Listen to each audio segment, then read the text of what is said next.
गेल्या काही वर्षांमध्ये सोयाबीन हे राज्यातलं खरीपातलं एक प्रमुख पीक झालंय. परंतु सोयाबीन पेऱ्याची बहुपयोगी पद्धत शेतकऱ्यांना फारशी माहीत नसल्यानं सोयाबीन उत्पादकांना याचा म्हणावा तसा लाभ होत नव्हता. परंतु कृषी संशोधकांनी सोयाबीन पेरणीसाठी शोधलेली बीबीएफ पद्धती अनेक गोष्टींनी उपयुक्त असल्याचं आता दिसून येत आहे. कृषी विभागानं सोयाबीन उत्पादक भागात यंदा बीबीएफ तंत्राच्या प्रसारासाठी मोठ्या प्रमाणात बीबीएफ यंत्राचं अनुदानावर वाटप केलंय. आज आपण बीबीएफ तंत्राचा वापर करून सोयाबीन कसं पेरायचं याची माहिती यवतमाळ जिल्ह्यातल्या पुसदच्या कृषी अधिकाऱ्यांकडून जाणून घेऊयात. त्याचे महत्त्व काय, फायदे काय, ह्या गोष्टी जोपर्यंत तुम्हाला माहिती होत नाही तोपर्यंत तुम्ही लोकांना काही सांगू शकत नाही. आणि त्याच्यामुळं आज मुद्दाम आपण हे पुसद सब डिव्हिजनचं इथं प्रशिक्षण अगोदर आपलं प्रशिक्षण केलं.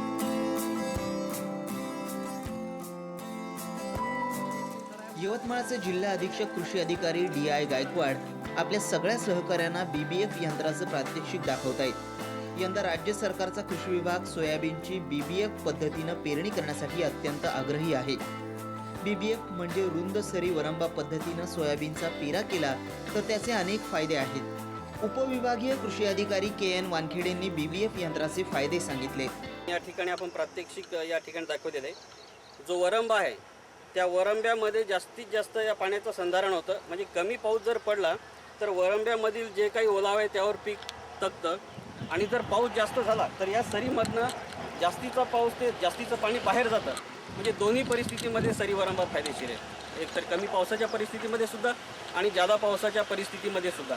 अशा प्रकारचं हे बीबीएफचं तंत्रज्ञान आणि हे मूलस्थानी जलसंधारणाचा मंत्र हा जास्तीत जास्त शेतकरी बांधवांनी आपल्या शेतावर वापर करावा, जेणेकरून उत्पादनात हमखास वाढ होईल.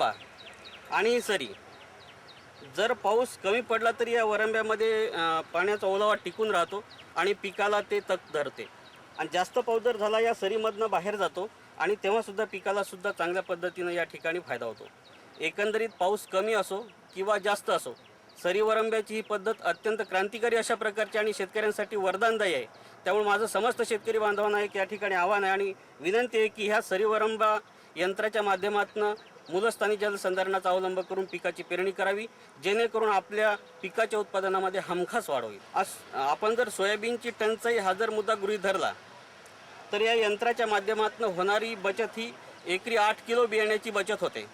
त्यामुळं कमी बियाण्यामध्ये चांगल्या पद्धतीनं पेरणी होतं आणि आपल्याला टंचाई सदृश परिस्थितीमध्ये सुद्धा असं चांगल्या पद्धतीने व्यवस्थापन करणं शक्य आहे. म्हणून शेतकरी बांधवांनी बीबीएफ यंत्राच्या माध्यमातून पेरणी तंत्राचा अवलंब करावा ही विनंती आहे. बीबीएफ यंत्र ट्रॅक्टर तसंच बैलांच्या मदतीनं चालवता येतंय. सध्या कृषी विभाग शेतकऱ्यांना अनुदानावर बीबीएफ यंत्र पुरवतोय. या यंत्रामुळे सोयाबीन बियाण्याची एकरी 8 किलो बचत होतीये. हे यंत्र कसं वापरायचं ते पाहूयात. सीड मेटरिंगचे बॉक्स आहेत. पहिल्या बॉक्समधून तुम्हाला सीड ज्या येतो म्हणजे बियाणं पेरणीसाठी दिलेला आहे आणि दुसरा जो आहे तो खतांसाठी दिलेला आहे. कारण दोघीकडे ते वीज लागल्यानंतर शेतकऱ्याचं पहिलं कन्फ्युजन होतं की बियाणं इकडून टाकायचं का इकडून टाकायचं. तर हे साधी ओळख म्हणून बियाणं हे खतांसाठी हे जे बाहेर जे मेटेरियल हे लावलेले आहेत रोलर, हे फर्टिलायझरसाठी आहेत. फर्टिलायझर ॲप्लिकेशनसाठी साधी ओळख जी तुम्हाला एकदम 2 मिनिटात सांगता येईल. ठीक आहे. आणि त्याला ही जी पेटी लावलेली ही खतांसाठी पेटी आहे मुख्यत्वे करून. आणि हा जो आहे इकडे हा तुमचा बियाण्यासाठी पार्ट आहे. याच्यात जी प्लेट आहे सीड मेटरिंगची ती बदलायची कशी, शेतकऱ्यांना अडचण तिथे येते की सोयाबीनचा पेरा झाल्यानंतर किंवा हरभऱ्याच्या ह्या प्लेट चेंज कशा करायच्या. तर या यंत्रासोबत 4 सेट आलेले आहेत. या इथे प्लेट दिलेल्या आहेत. या प्लेटवर प्रत्येका ठिकाणी सोयाबीनचं नाव लिहिलं आहे. त्या प्लेट कशाची आहे त्याच्यावर नाव लिहिलेलं आहे. आणि अगदी सिंपल एवढी प्लेट काढली त्या हरभऱ्याची किंवा कशाची प्लेट लावली का त्याच्यामुळे तुम्हाला तो दुसरा पेरा करता येतो तिथे. ही एक गोष्ट आहे. साधे एक ओपन केलं एक सॉकेट तिथे तुम्हाला हे करता येतं, चेंजेस करता येतं त्याच्यामध्ये. या इथे मार्किंग केलेल्या आहेत बीबीएफवर प्रत्येक ठिकाणी. तिथे वरंबा कुठे लावायचा, ह्या सरी रिजर हा रिजर कुठे लावायचा. आता हा लावलेला आहे हा चुकीचा आहे, याला इथं सेंटरला पाहिजे वरंबा. तर 18 इंच किंवा जी लोकल पद्धत असेल तिथे यू क्लॅम्प दिलेले आहेत. 17-18चा पाना त्याला लागतो. ते ओपन केलं का शेतकरी त्याच्या पद्धतीने ॲडजस्टमेंट करू शकतो त्याला. यवतमाळ जिल्हा कृषी कार्यालयानं आपल्या सगळ्या कृषी कर्मचाऱ्यांना BBF यंत्राच्या वापराचं प्रशिक्षण दिलंय. कृषी सहाय्यक म्हणून आमच्या इथे बऱ्याचशा महिला कार्यरत आहेत आणि या वर्षीच्या खरीप हंगामामध्ये आम्हाला सोयाबीन व कापूस हे दोन्ही पिकं BBF पद्धतीने लागवड शेतकऱ्यांना करून घेण्याचं माहिती द्यायची होती आणि करून घ्यायचे होते. तर त्याचं आम्हाला काही सुरुवातीला जास्त ज्ञान नव्हतं. तरी या ठिकाणी कृषी चिकित्सालय बेलखेड या ठिकाणी आमचे कृषी अधिकारी श्री वानखेडे साहेब यांनी इथं प्रात्यक्षिक आयोजित केलं आणि सर्व कृषी सहाय्यकांना BBF पद्धतीनं सोयाबीन व कापूस कसं लागवड करावं याबद्दलचं प्रात्यक्षिकाद्वारे आम्हाला माहिती दिली. BBF यंत्रामुळे एकरी 8 किलो बियाण्याची बचत होणार आहे. पाऊस जास्त झाला तर पिकातलं पाणी निघून जाणं शक्य आहे, तर पाऊस कमी झाल्यास रुंद वरंब्यामुळे जमिनीत पाणी टिकून राहण्यास मदत, तसंच 2 वाफ्यांमधील अंतरामुळे हवा खेळती राहण्यास मदत होणार आहे.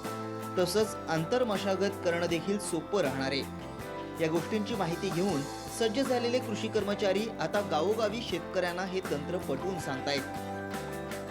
या BBFच्या तंत्राची लोकांना फारशी माहिती नव्हती. आमच्या कर्मचारी वर्गांना त्याची फारशी माहिती नव्हती. तर या प्रशिक्षणाच्या माध्यमातून कर्मचारी वर्गांना चांगल्या पद्धतीची माहिती या ठिकाणी देण्यात आलेली आहे आणि प्रात्यक्षिक या ठिकाणी करून दाखवण्यात आलेलं आहे. तर ह्याचा प्रसार गावोगावी जे आम्ही यंत्र वाटणार आहोत त्याच्या माध्यमातून शेतकऱ्याच्या शेतावर त्याचं प्रात्यक्षिक घेतलं जाणार आहे.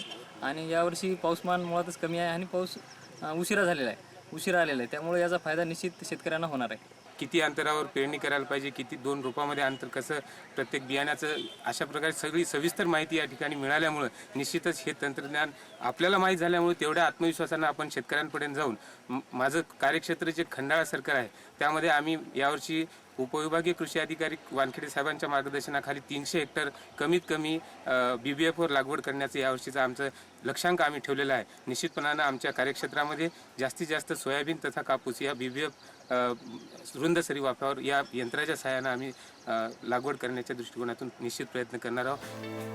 हवामान विभागाच्या अंदाजानुसार यंदा राज्यात पावसाचं प्रमाण कमी होण्याचा अंदाज आहे. अशावेळी BBF यंत्राचा आणि या पेरणी तंत्राचा कोरडवाहू सोयाबीन उत्पादकांना चांगला फायदा होईल अशी अपेक्षा आहे. गजानन भोयर, साम TV, यवतमाळ.